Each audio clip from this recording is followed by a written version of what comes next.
There's a date on the Catholic calendar that most people let slip by like any other Tuesday, July 22nd, the feast of Saint Mary Magdalene.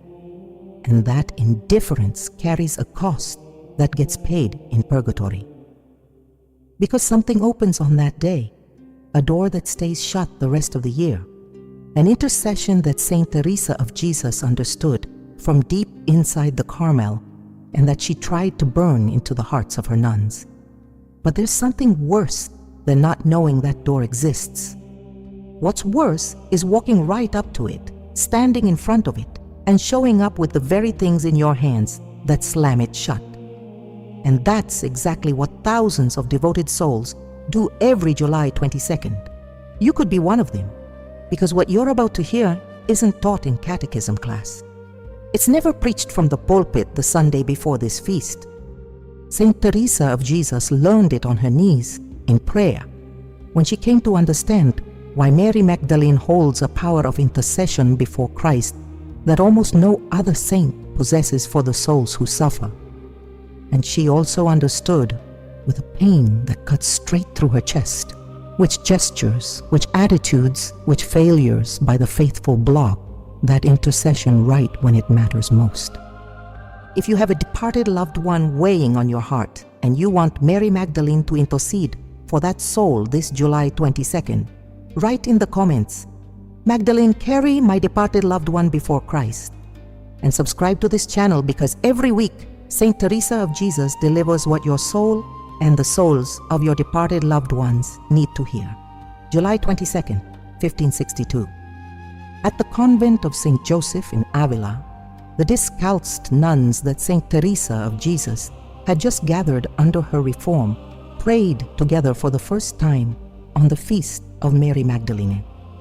That community was tiny, 4 women, a house that was falling apart, a foundress who slept on a wooden plank and had gone weeks eating nothing but stale bread and a few herbs from the garden.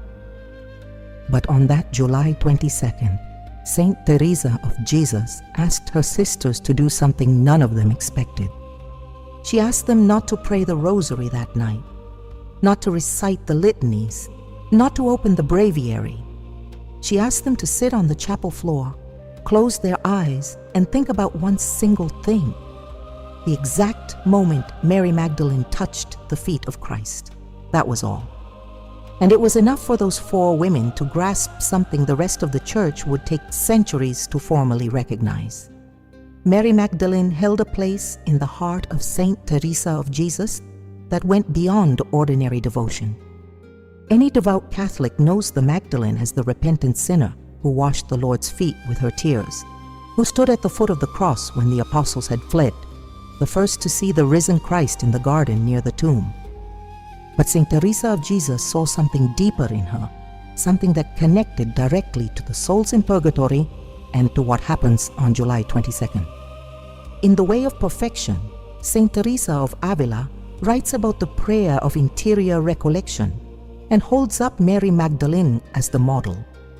She describes her as someone who stopped talking so she could listen, someone who abandoned everything she had, her entire former life, all her reputation and all her shame, and came before Christ with empty hands. And that, according to Saint Teresa of Jesus, is precisely what a soul needs to receive the greatest grace heaven offers on the Feast of the Magdalene: empty hands. That image cuts like a blade through everything Teresa wrote about this saint. In the book of her life, Saint Teresa of Jesus returns to her again. She writes that during her own years of spiritual dryness, when prayer felt like a wall and God like unbearable silence, she clung to the memory of Mary Magdalene the way someone in a well grabs hold of a rope. Because Magdalene had lived through something worse than the silence of God. She had lived through the total absence of God. She had spent entire years in sin, cut off from grace, sunk in everything the world dangled in front of her. And yet, when she finally encountered Christ, one moment was enough. A single moment of truth, a single act of surrender, and everything changed. Saint Teresa of Jesus understood that because she had lived it herself. Her first 20 years as a nun were lukewarm, mediocre, packed with worldly distractions that she later admitted with an honesty that still stings to read. She wrote about visits to the parlor that stretched on for hours, conversations that filled her afternoons but hollowed out her soul, a relationship with God that looked more like a social obligation than a living encounter. And it was the Magdalene who showed her that radical conversion is possible, that it's never too late, that God doesn't demand perfection. He asks for empty hands. Now there's a detail that very few Catholics know, and it completely changes the spiritual weight of this date. Until 2016, July 22nd, was an obligatory memorial on the liturgical calendar. A memorial, meaning a minor commemoration, almost an afterthought. But Pope Francis, by decree of the Congregation for Divine Worship, elevated that commemoration to the rank of a liturgical feast, a feast, the same level given to the apostles.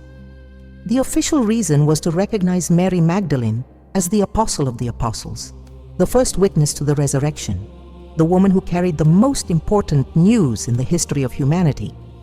That change in liturgical rank, which went almost completely unnoticed by most of the faithful, has real spiritual consequences that directly affect the souls in purgatory.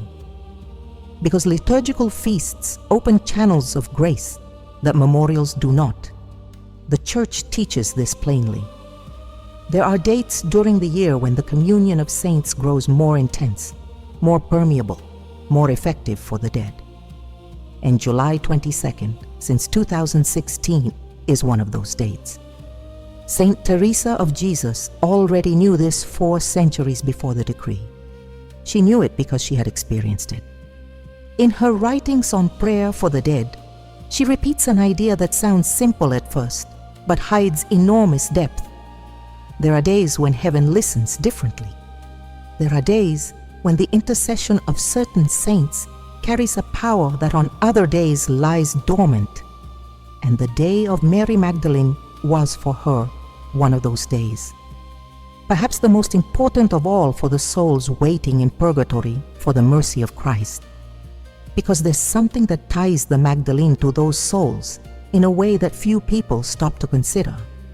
Mary Magdalene was forgiven completely, radically, without conditions. Christ looked at her and gave back the dignity that sin had ripped away. That gaze of Christ is the same gaze the souls in purgatory are waiting to receive. That gaze is the door I told you about at the beginning. And now comes something that Saint Teresa of Jesus expressly forbade her nuns from doing on the night of July 22nd. Something that almost no book on Carmelite spirituality openly mentions, and that has everything to do with what you do or fail to do every time that date passes through your calendar without you stopping. You can smell the melted wax and the old wood.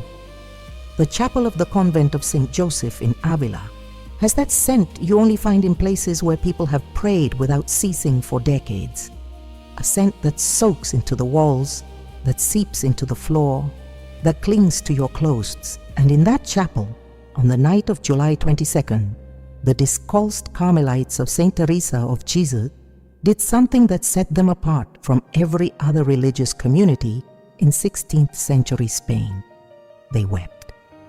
But they wept in a specific way, with a precise intention, following an instruction their foundress had carved into their souls. They wept for the dead. They wept on their knees, foreheads pressed against the floor, repeating a single phrase that Saint Teresa of Avila had taught them, a phrase that had everything to do with Mary Magdalene and the tears she shed over the feet of Christ. Here is the first warning. What you should never do on the day of Mary Magdalene if you have a departed loved one waiting in purgatory: weep for that soul without penitential prayer. It sounds like a minor distinction, a hair-splitting detail for theologians. But Saint Teresa of Jesus knew that distinction separates heaven from stagnation. She lays it out in the way of perfection when she talks about 2 kinds of tears. The first kind comes from human grief, from the emptiness your loved one left behind, the gap at the dinner table, the pillow that still carries their scent. Those tears are understandable, they're human, they're unavoidable, but they don't set anyone free. The second kind of tears comes from somewhere else entirely. They come from repentance, from standing before God and saying, "Lord, forgive me for what I failed to do when my loved one was alive. Forgive me for the times I didn't pray. Forgive me for the masses I never requested. Forgive me for the candles I never lit." Those tears, the ones that blend grief with penance, are the ones that open the door I told you about at the start. Mary Magdalene wept before Christ, but her tears carried something inside them that made them different from any other weeping in the Gospels. They carried penance. They carried the acknowledgement of an entire life that needed repair. And Christ, when he saw those tears, did something that changed the eternal destiny of that woman. He forgave her completely. He didn't ask her to make a pilgrimage first. He didn't demand a public sacrifice. He didn't send her before an ecclesiastical tribunal. He didn't wait for her to prove anything over months or years. He looked at her and forgave her in an instant, with a single gaze that held all the mercy of heaven. That, according to Saint Teresa of Jesus, is exactly what Christ wants to do for the souls in purgatory on the feast day of the Magdalene. He wants to forgive. He wants to shorten. He wants to open the door. But he needs someone down here to weep the way Magdalene wept, with penance inside the tears. And that is what the majority of Catholic families don't know how to do. Because they do weep, of course they weep. They light a candle, look at the photo of their departed loved one sitting on the nightstand or the little altar at home, talk to them in a low voice as if they could hear from the kitchen, and the tears come on their own. Some nights the crying lasts a few minutes, other nights hours. And every one of those tears is real, deep, and nobody can say they aren't sincere. But those tears, as sincere as they are, stay earthbound. They evaporate before they cross the threshold of purgatory, because they're missing the ingredient that the Magdalene carried in hers. Saint Teresa of Jesus puts it with a bluntness that hits you in the chest in one of the passages of the Way of Perfection, where she talks about praying for the dead. To paraphrase what she wrote, the soul of your departed loved one doesn't need you to cry over what you lost. It needs you to cry over what you failed to give when you still could. That line lands hard because it shifts the focus. It pulls you out of your grief and sets you down in front of your responsibility. And that's where the feast of July 22nd becomes an opportunity that few dates on the calendar can match. Because Mary Magdalene intercedes before Christ with an authority that comes directly from that scene in the house of the Pharisee. She knows what it's like to arrive with a shattered soul. She knows what it's like to kneel before the one who can give you back your life. She knows what it's like to have everyone in the room staring at you with contempt while you keep your eyes fixed only on Christ. And that lived experience gives her a special power of intercession for the souls who suffer. Because the souls in purgatory are in exactly that position, on their knees, souls broken, waiting for the gaze of Christ that will set them free. But if you, the person praying for your departed loved one, arrive at July 22nd with tears that only look inward, that only grieve for what you lost, that only cry out because of your own emptiness, then the intercession of Mary Magdalene runs into a wall, because she intercedes with penitential tears. And if yours aren't penitential, there's a disconnect that chokes the channel of grace. Saint Teresa of Jesus was so firm about this that on the night of July 22nd in her convents, the communal prayer began with a long and detailed penitential act. Each nun asked forgiveness out loud for a specific fault against a specific departed person, a negligence, an omission, a moment of coldness they remembered. And only then, only after that act of raw truce, did they begin to pray for the souls in purgatory. This brings me to a question you might already be asking. If weeping without penance isn't enough, then what about the prayer you say every day for your departed loved one? That automatic prayer you repeat almost without thinking while you're making breakfast or climbing into bed. The answer to that question is Saint Teresa of Jesus' second warning, and it's even harder to hear than the first. How many times have you said a Hail Mary for your departed loved one while you were washing the dishes? How many times have you mumbled a quick Our Father right before falling asleep, with half your brain already drifting off and the other half running through your to-do list for tomorrow? That prayer is real. That prayer leaves your lips and rises, but it arrives in heaven weighing about as much as a feather. And a feather doesn't open doors. Saint Teresa of Jesus had a phrase she used privately with her nuns, and she captures it in The Way of Perfection when she addresses the problem of distracted prayer. To paraphrase what she wrote, she said that praying without putting your heart inside the words is like sending an empty envelope. The envelope arrives, but there's nothing to read, and the recipient, who in this case is God, looks inside and finds air. That image is devastating. And it applies directly to what happens on July 22nd, when you pray for your departed loved one without any real interior surrender. Mary Magdalene in the Gospels did the exact opposite of mechanical prayer. When she walked into the house of Simon the Pharisee and saw Christ reclining at the table, she didn't open her mouth to recite formulas or repeat the words a penitent woman was supposed to say before a rabbi. What she did was far more radical. She broke the jar of spikenard perfume, a jar worth 300 denarii, a full year's wages. She broke the whole thing without saving a single drop for later, and she poured everything over the feet of Christ while she wept. That gesture carries something that Saint Teresa of Jesus understood with a clarity few mystics have ever reached. The Magdalene's gesture was total, irreversible, absolute. She broke the jar. She couldn't pour the perfume back in. She couldn't keep a portion set aside just in case. She couldn't say, I'll finish this tomorrow. She gave everything at once. Mechanical prayer is the opposite of that gesture.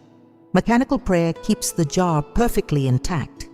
It drips a few drops of routine today, a few more tomorrow, a few more the day after, but the jar stays whole.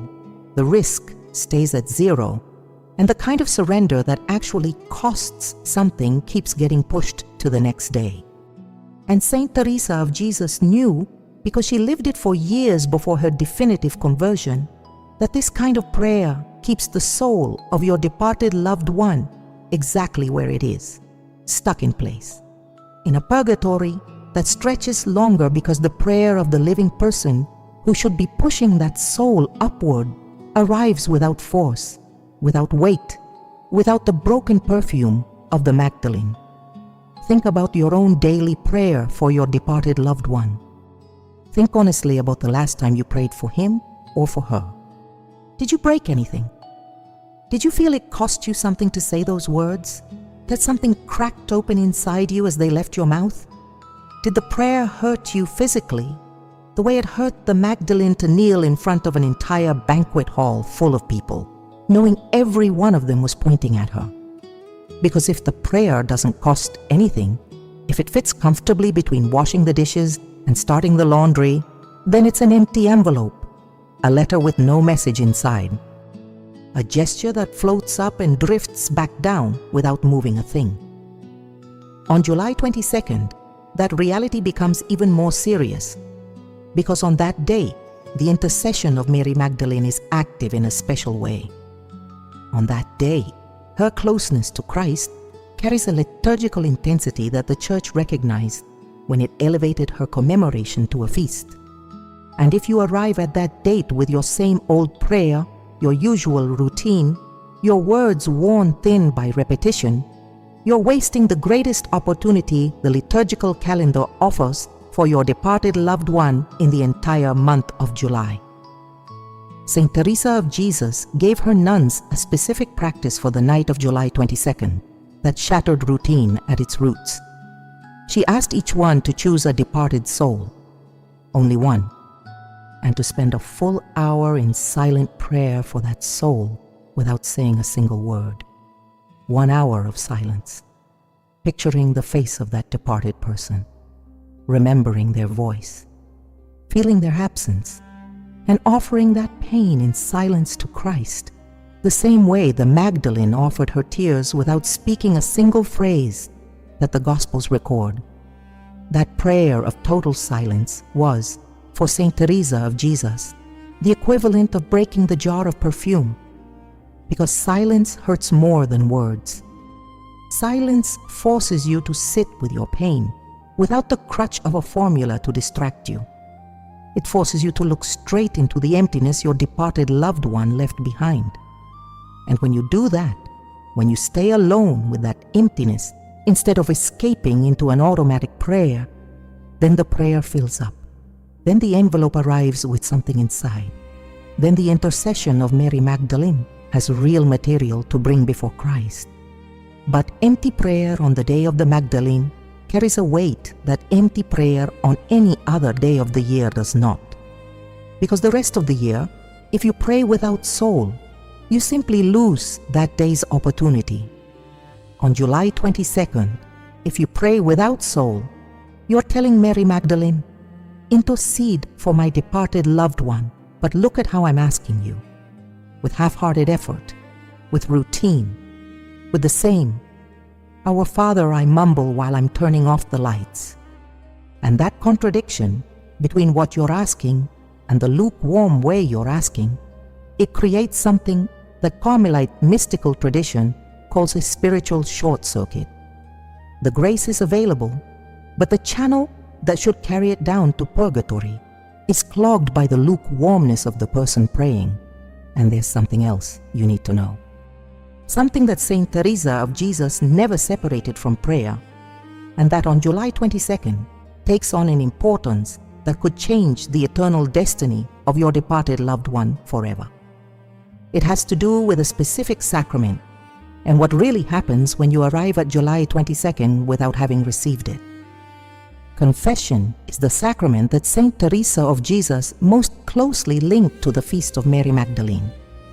And the reason is so obvious that it becomes invisible to most Catholics who pray for their dead.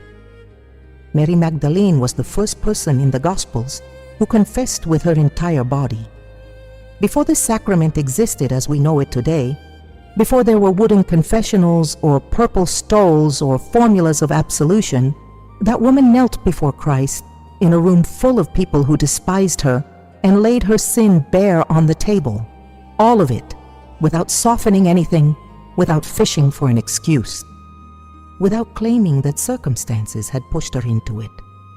She knelt, she wept, and she let Christ see what she had been. That, for Saint Teresa of Jesus, was the absolute model of what a Christian should do before praying for a departed soul on July 22nd.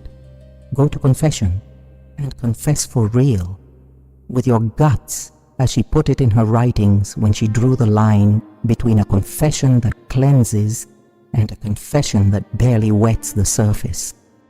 In the book of her life, Saint Teresa of Avila shares something that most readers skim right past. She talks about a stretch of her life when she went to confession regularly, but walked out of the confessional exactly the same as when she walked in. She says she rattled off her sins from memory, like someone reading off a list, and the confessor gave her absolution, and she went back to her cell without anything having shifted. That surface-level confession went on for years, and during those years, by her own account, her prayer for the dead was barren. The words went up, but they didn't arrive. She prayed for the souls in purgatory, and it felt like she was talking to a wall. Has that ever happened to you? Have you prayed for your departed loved one and felt the prayer bounce back? That it didn't go through? That it hung there near the ceiling of your bedroom without going anywhere? Saint Teresa of Jesus would say the likely cause is that you're carrying an unconfessed sin inside you that acts like a plug. The prayer tries to rise, but the plug holds it down. And on the day of Mary Magdalene, that plug becomes especially thick because the grace available on that day is so abundant that the contrast with unconfessed sin becomes more violent. Think of it this way. On July 22nd, the intercession of Mary Magdalene opens a channel of mercy between heaven and purgatory. That channel has to pass through you because you're the one praying, the one offering, the one asking. You are the pipeline. And if that pipeline has a blockage, which is the unconfessed sin, the mercy stops. It reaches you and stalls. Your departed loved one keeps waiting. And the feast passes without that soul receiving what it could have received. Saint Teresa of Jesus was so clear about this that she forbade her nuns from praying for the dead on the night of July 22nd if they hadn't gone to confession that same day or the day before. That was the practice I mentioned earlier, the one that set her apart from any other community of her time. The discalced Carmelites went to confession specifically for the feast of Mary Magdalene. They prepared for confession days in advance. They examined their consciences looking for the sins that were hardest to admit, the ones they kept stashed in the darkest corner of their soul, the ones they always put off for the next confession because they were embarrassing or because they seemed too small to bother the confessor with. Saint Teresa of Avila told them, paraphrasing her words in The Way of Perfection, that the small sins are the most dangerous ones when it comes to prayer for the dead. Because the big sins get confessed right away. The big ones keep you up at night. They sit heavy on your chest. They drive you to the confessional just for the relief. But the small ones pile up like dust. A judgment against your neighbor, a white lie, an envy you swallowed without telling anyone, an old resentment against your mother, your father, the sibling who inherited more.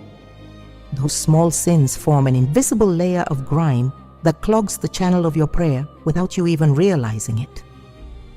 And on July 22nd, when Mary Magdalene intercedes with the full force of her closeness to Christ, that layer of dust becomes a serious problem. Because the grace flowing down is powerful, generous, abundant. But the pipe it has to pass through, which is you, is dirty. And clean grace doesn't pass through dirty pipes. Saint Teresa of Jesus tells a story in the book of her Foundations that illustrates this with the bluntness she was known for. She recounts that in one of her convents, a nun stopped going to confession for several weeks because she was convinced her sins were so trivial they weren't worth mentioning. During those weeks, the nun prayed the office of the dead every single day, just like the rest of the community.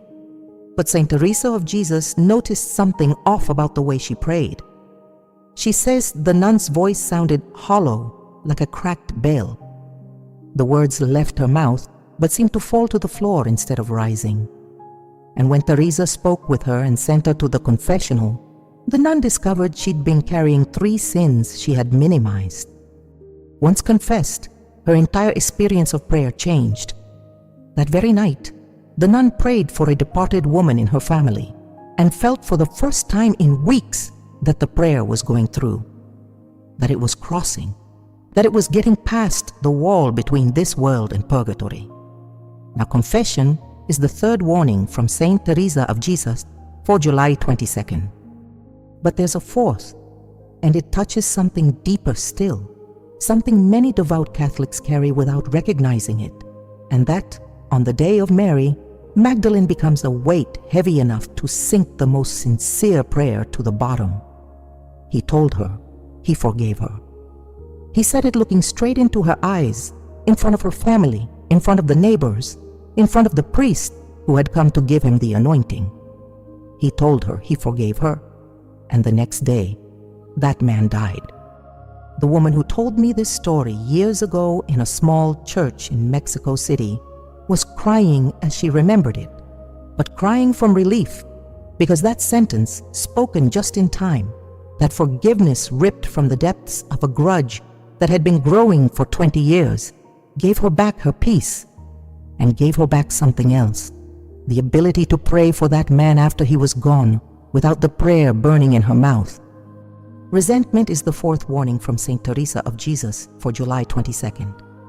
And it may be the heaviest of them all. Holding a grudge against a departed loved one or against the living people connected to them on the day of the woman who was forgiven of everything.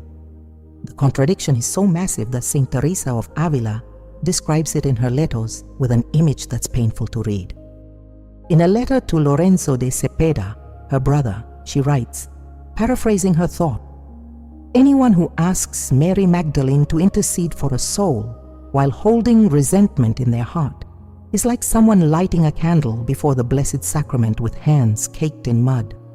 The candle burns, the flame rises, but the smell that reaches the altar is the mud, and Christ smells it before the wax." Resentment against a departed loved one takes forms that most people don't even recognize as resentment. The wife who hasn't forgiven her dead husband for leaving too soon, who silently blames him for abandoning her with the kids, the debts, the empty house. That woman goes to Mass on July 22nd, lights the candle, prays for her husband's soul, and believes she's doing everything right. But inside her chest, there's a rusted nail she hasn't pulled out in years. A silent reproach that stains every prayer with a bitterness she can barely taste anymore because she's grown so used to it. Or the son who hasn't forgiven his father for what he did or what he failed to do. The absences, the harsh words, the affection that never came. That son prays for his departed father every night, maybe with genuine devotion, but underneath those tears, there's a root of resentment acting like a filter. The prayer passes through that filter and arrives in heaven with stains. Saint Teresa of Jesus lived this in her own life in a way few people realized. Before her conversion, she went through family conflicts that pained her for years. Her father, Alonso de Cepeda, was a devout man, but a severe one. Her brothers fought over inheritance and land, and Saint Teresa of Jesus admits in the book of her life that there were stretches when the resentment she carried against certain family members poisoned her prayer. She says she'd kneel to pray, and instead of thinking about God, she'd think about the last argument with her brother. That she'd try to focus on the living presence of Christ, and what kept appearing before her eyes was the face of the relative who had wounded her. That experience taught her something she later applied to prayer for the dead with a severity many Catholics would call excessive. In her convents, before communal prayer for the souls in purgatory, Saint Teresa of Jesus required each nun to examine whether she was carrying any resentment against the person she was about to pray for. If the nun realized that there was something unresolved, Saint Teresa of Avila asked her to make an explicit act of forgiveness before opening her mouth to pray. A forgiveness spoken out loud, even if it came in a whisper, even if it came through clenched teeth, even if every syllable felt like pulling a nail out of her chest. Because silent forgiveness that stays in the head without ever reaching the mouth, doesn't carry the same weight. Saint Teresa of Jesus insisted that forgiveness needs flesh. It needs voice. It needs to leave the body in order to become real. A forgiveness thought is an intention. A forgiveness spoken is an act. And the difference between intention and act in the spiritual economy of intercession for the dead can be the difference between a soul that moves forward in purgatory and a soul that stays stuck for another year. On July 22nd, that difference gets amplified. Because the feast of Mary Magdalene is the feast of total forgiveness. Forgiveness without conditions. Forgiveness that wipes the slate clean. Christ told the Magdalene that her sins, which were many, were forgiven because she had loved much. That line from the Gospel of Luke is the master key of this feast. Love erases, love forgives, love cleanses, but love demands reciprocity. If you ask that Christ forgive your departed loved one through the intercession of Mary Magdalene, Christ looks back at you and asks without words, "And have you forgiven?" There are entire families who pray for a departed loved one for decades while holding on to grudges the deceased themselves planted. Siblings who haven't spoken since the funeral. widows who won't forgive the sister-in-law, children who won't forgive their father. That whole web of resentment acts like a cage around the prayer. And on July 22nd, the cage becomes more visible because the light of the grace pouring in that day illuminates what spends the rest of the year hiding in the shadows. And the fifth warning from Saint Teresa of Jesus has to do with exactly that shadow, with what happens when July 22nd finds you living as if that date were just another day on the calendar. Open the calendar on your phone, look up July 22nd. See what you've got written down for that day. Most likely nothing having to do with Mary Magdalene. Probably a doctor's appointment, a meeting at work, the kids' practice, a family lunch. The day comes and goes, and your devout soul, the one that prays the rosary, goes to Mass on Sundays, lights candles for its departed loved one, doesn't even register that on July 22nd, a door swung open that had been shut for months. And that ignorance, that unintentional indifference, is the fifth warning Saint Teresa of Jesus left for those who love their dead. Treating July 22nd like any other day, walking right past the feast of Mary Magdalene, without preparation, without awareness, without a single gesture that sets this date apart from the other 364. Saint Teresa of Jesus had a relationship with the liturgical calendar that's hard for us to grasp today. For her, the dates on the calendar of saints weren't ecclesiastical decoration. They were windows, real windows that opened in heaven for 24 hours and then closed again until the following year. And each window led through a different grace, a specific intercession, a kind of help for the souls that was only available on that day. She says it in her own words in the interior castle, paraphrasing her thinking on liturgical dates. There are days when the soul receives without asking, and there are days when the soul asks and receives double. The feast days of the saints are those days, and among all the feasts, those of the saints closest to Christ carry a power that the others can't match. Mary Magdalene stood at the foot of the cross. She was the first person to see the risen Lord. He spoke to her. He called her by name, Mary. That closeness to Christ gives her a power of intercession that few saints share. Peter denied him 3 times before coming back. John fled Golgotha, though he did return later. The rest of the apostles went into hiding. Magdalene stayed. She was there when the blood of Christ fell upon the earth. She was there when the sky went dark at noon. She was there when the Roman centurion declared that this man was the Son of God. And that unbroken presence grants her an authority before Christ that on July 22nd activates with its full force. The souls in purgatory know it. The Catholic mystical tradition, as recorded by authors like Saint Catherine of Genoa in her treatise on purgatory, teaches that the souls undergoing purification are aware of the liturgical feasts. They feel when a window opens. They feel when a saint's intercession intensifies. They sense the shifts the way a prisoner senses the light coming through a crack in his cell.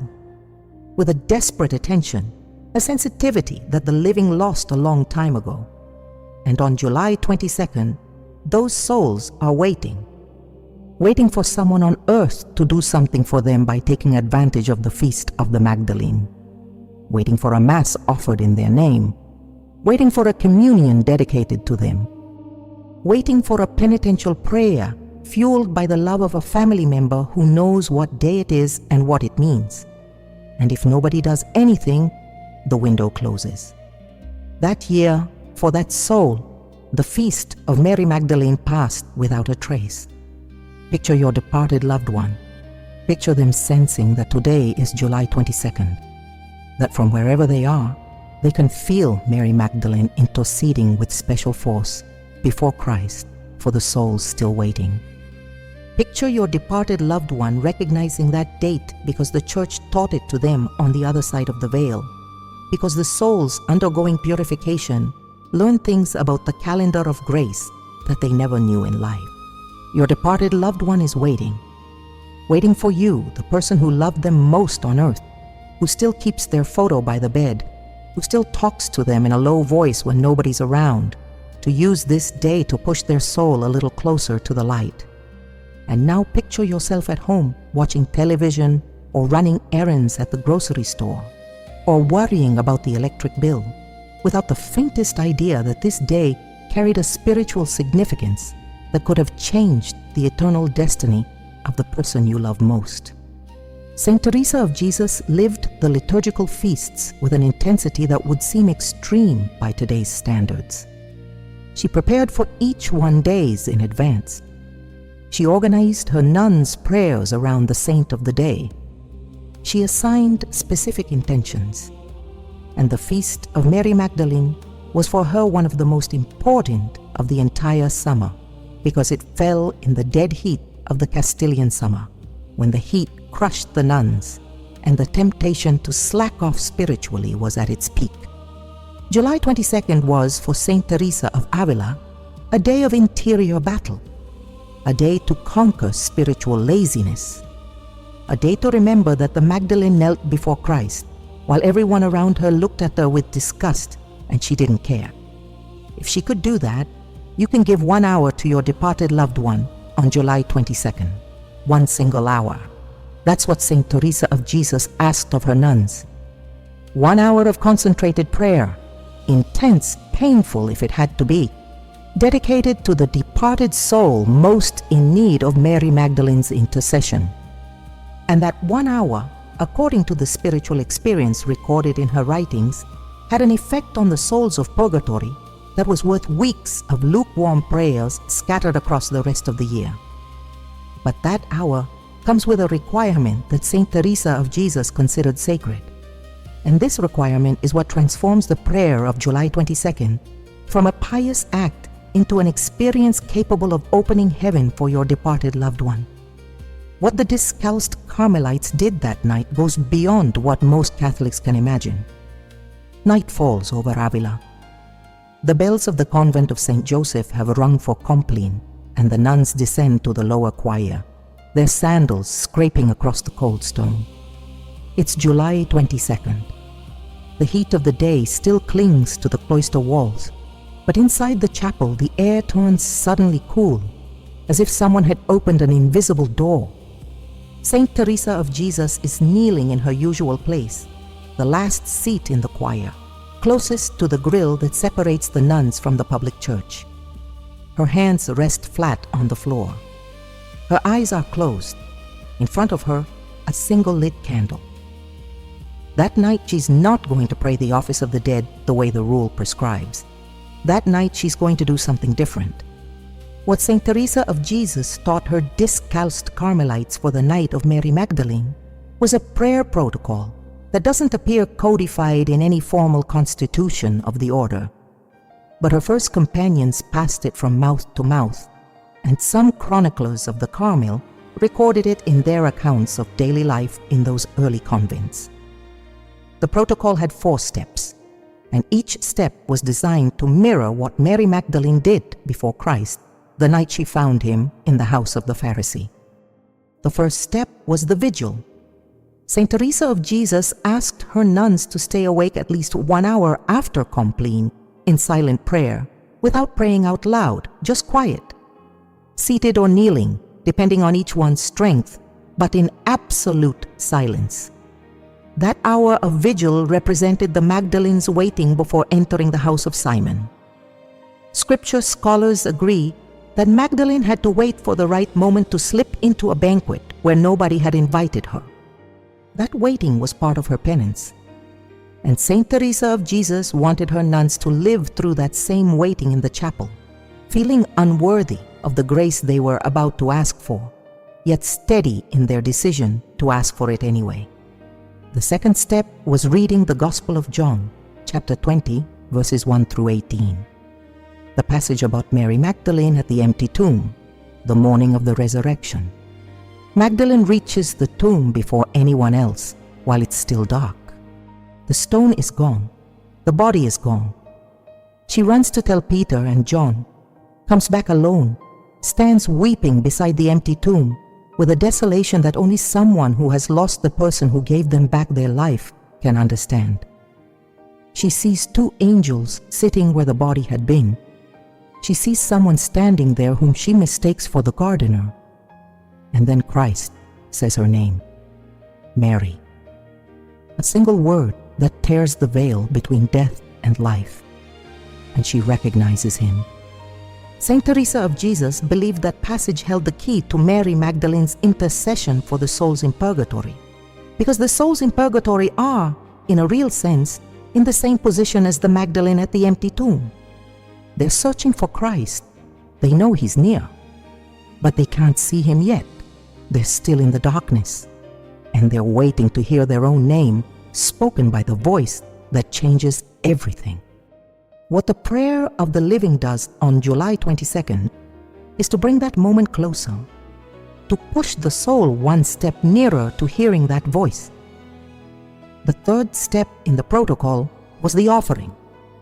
Each nun chose something concrete to offer for the soul of a departed person, something that genuinely cost her, never a generic prayer that fits into 30 seconds. Saint Teresa of Avila would suggest fasting the following day, or giving up an hour of rest, or voluntarily accepting a chore the nun despised. The offering had to hurt.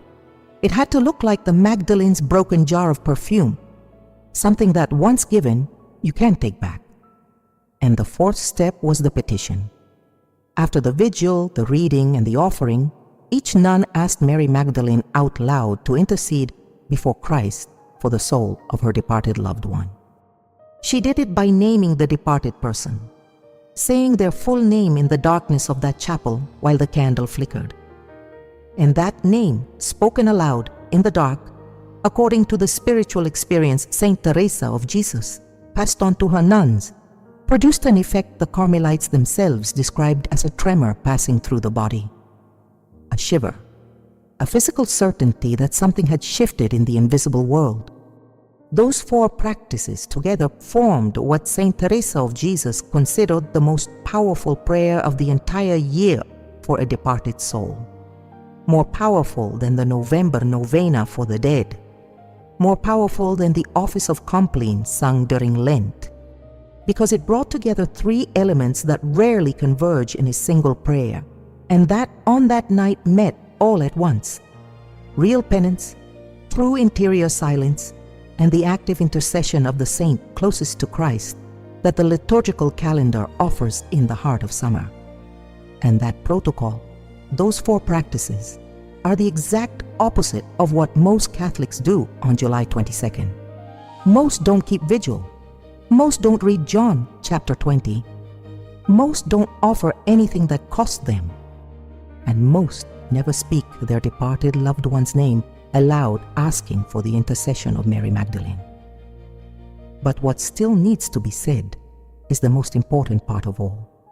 Because up to this point, I've shown you the warnings, the doors that close, the mistakes that block the grace. Now comes what happens when everything is done right. What takes place when a faithful soul properly honors July 22nd by following what Saint Teresa of Jesus taught. And it changes everything.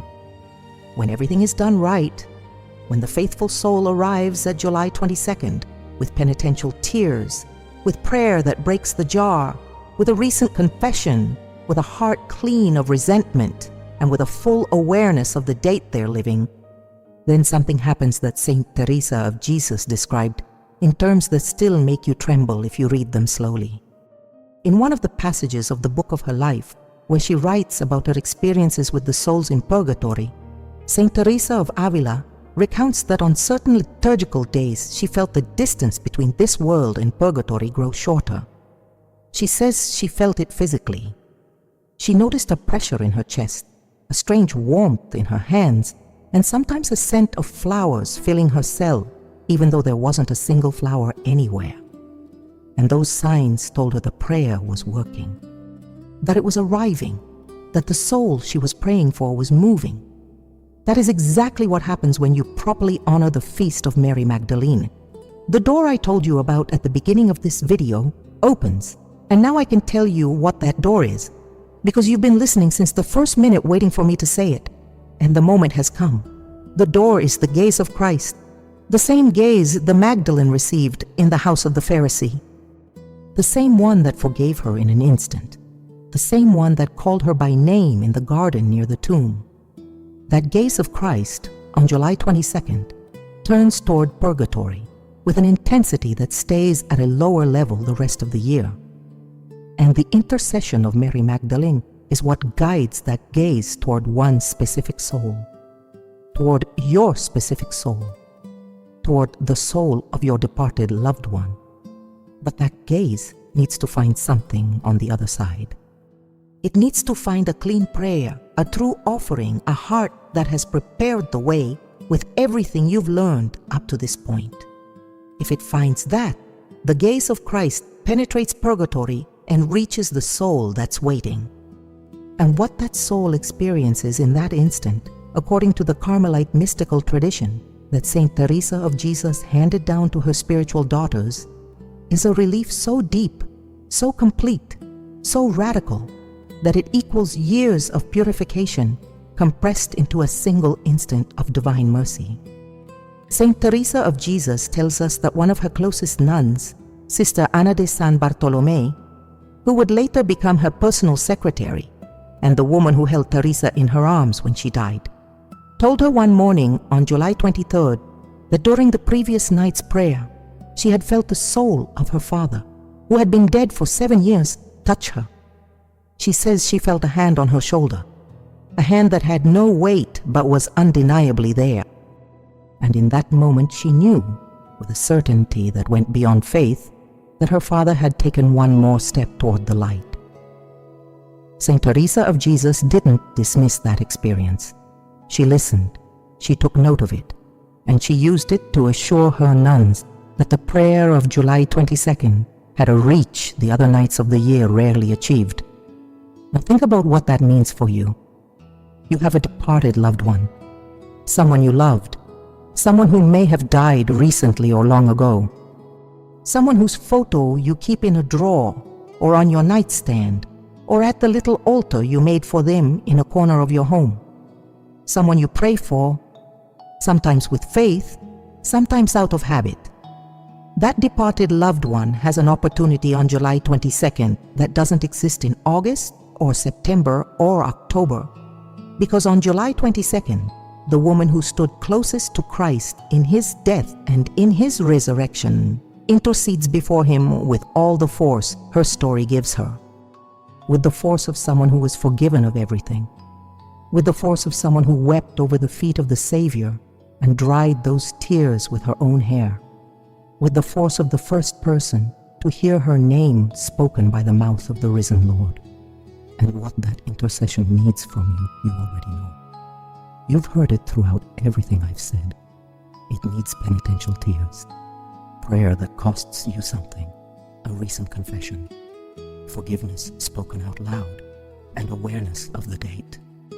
That's what opens the door. That's what allows the gaze of Christ to cross purgatory and reach your departed loved one. And that's what shuts the door when it's missing. Tears without penance, mechanical prayer, a postponed confession, a grudge still held, indifference to the date, hands full of what closes it. That's what I said at the beginning. Now you understand. Hands full of resentment, of lukewarmness, of routine, of unconfessed sin, of liturgical ignorance. Those are the hands that arrive at Mary Magdalene's door on July 22nd and find it locked. Because the door only opens for empty hands, for hands that have let go of everything, for hands that arrived the way the Magdalene arrived, carrying nothing but spilled perfume and tears she could no longer hold back. Saint Teresa of Jesus knew this. She lived it every July 22nd for the 20 years she had left after founding the first convent of the Reform. And every year, according to the testimonies of her nuns collected during the beatification proceedings, the night of Mary Magdalene was for her the most intense night of the entire summer, the night she felt purgatory closest, the night she felt the most souls moving toward the light. What you just received changes how you'll live July 22nd. That date is already here, You stayed until the end. And that says something about you that you need to hear. It says that the soul of your departed loved one has someone left on earth who is still fighting for it, still searching, still staying until the very last word when someone tells them about an opportunity to help the person they love most on the other side of the veil. That act alone, staying here the way you did, is already an act of love that your departed loved one can feel, because the souls in purgatory know who prays for them. They know who remembers. They know who stays. Now you hold something you didn't have before. You know that on July 22nd, a door opens that stays shut the rest of the year. You know that door is the gaze of Christ, guided by the intercession of Mary Magdalene. You know that tears without penance close it, that mechanical prayer clogs it, that a postponed confession blocks it, that resentment seals it, and that indifference to the date makes it invisible. And you also know what to do to open it. Vigil, silence, reading the Gospel of John chapter 20, an offering that hurts, and a petition spoken aloud with the name of your departed loved one whispered in the darkness of your room or your parish. Saint Teresa of Jesus gave you today what she gave her nuns more than 4 centuries ago, what she taught them in the chapel of Saint Joseph in Avila, kneeling on the stone with one lit candle and her heart fixed on the souls waiting on the other side. That teaching crossed through time to reach you, and it reached you in time. Because July 22nd hasn't passed yet. You can still prepare. You can still go to confession. You can still let go of the resentment you've been carrying inside, speak the forgiveness that's been burning in your throat, and stand before Mary Magdalene with empty hands and a broken jar of perfume. Your departed loved one is waiting, and now you know what to do. I want you to think for a moment about what you received today. 5 specific warnings from Saint Teresa of Jesus for the day of Mary Magdalene. 5 mistakes that lock the door that opens on July 22nd. And a 4-step protocol that the discalced Carmelites practiced every year on that date so the Magdalene's intercession could reach the souls who needed it most. All of that is inside you now. All of it has become part of your faith from this moment forward. And all of it can transform the eternal life of someone you love if you put it into practice when the day comes. There are devout Catholics who've spent years praying for their departed loved ones without knowing these dates existed, without knowing that certain days on the liturgical calendar multiply the power of prayer, without knowing that prior confession, forgiveness spoken aloud, the silent vigil, and the offering that hurts completely change the reach of what we ask. You know it now. And that knowledge puts you in a position of responsibility that Saint Teresa of Jesus understood like few others. The one who knows and acts moves mountains in heaven. The one who knows and stays still loses what could have been gained for their departed loved one. It's something Saint Teresa of Jesus told her nuns every time she finished teaching them an important spiritual truth. She told them, paraphrasing her words in the way of perfection, that truth without practice is like water falling on a rock. It slides off and is lost. That what they had just learned needed to become action before the day was over, because if they put it off until tomorrow, tomorrow would erase it. That applies to what you just heard. If you wake up tomorrow and go on with your life without doing anything, July 22nd will pass the way all the others have. Your departed loved one will keep waiting. The door will open and close with nobody walking through it. But there's something else you can do right now, before you forget, before the noise of the day swallows you whole. There are more teachings from Saint Teresa of Jesus waiting for you on this very channel. Teachings that build on what you just heard, that go deeper into the liturgical dates, into prayer for the dead, into the sacraments that open channels of grace for the souls in purgatory. Teaching Saint Teresa of Avila left behind in her writings that very few Catholics ever encounter because they're buried in pages almost nobody reads. And what you'll find there can change the way you live every feast on the liturgical calendar. Because July 22nd is only one of the dates when a door opens for the souls. There are others. There are saints whose intercession carries special power on specific days of the year. And Saint Teresa of Jesus knew those dates because she lived them with an intensity that seems impossible to us today. Every feast was a battle for her. Every feast was an opportunity that opened for 24 hours and closed again until the next year. And every feast had its own warnings, its own mistakes to avoid, its own practices to follow. What I ask of you is to keep listening, to give your soul and the soul of your departed loved one the nourishment they need, to sit down every time a new teaching appears on this channel, close your eyes for a moment, and listen with the same attention you gave today. Because every teaching you receive here is one more tool in your hands to help the one you love most on the other side. Think about what you felt as you listened. Think about that specific moment when something you heard touched your chest. That instant when you thought of your departed loved one and felt the distance between you and that soul shrink. That moment was real. And it can happen again every time you come back to listen to what this channel has prepared for you. Because this doesn't end here. The Feast of Mary Magdalene is one door, but the road that leads to the liberation of a soul from purgatory has many more stations along the way. The Mass offered with a specific intention. The Rosary prayed with your heart laid bare. The plenary indulgences the Church grants on dates most people don't know about. The heroic acts of charity that the saints practice for centuries to rescue souls. All of that is explained in the teachings you'll find when you keep listening. Your departed loved one needs you not to stop here, needs this moment of grace you lived today to become a sacred habit, needs you to come back to this space every week, sit down, and receive what Saint Teresa of Jesus has to tell you about the soul you love, because she's still speaking, through her writings, through the Carmelite tradition, through what the Church has gathered from her mystical experience.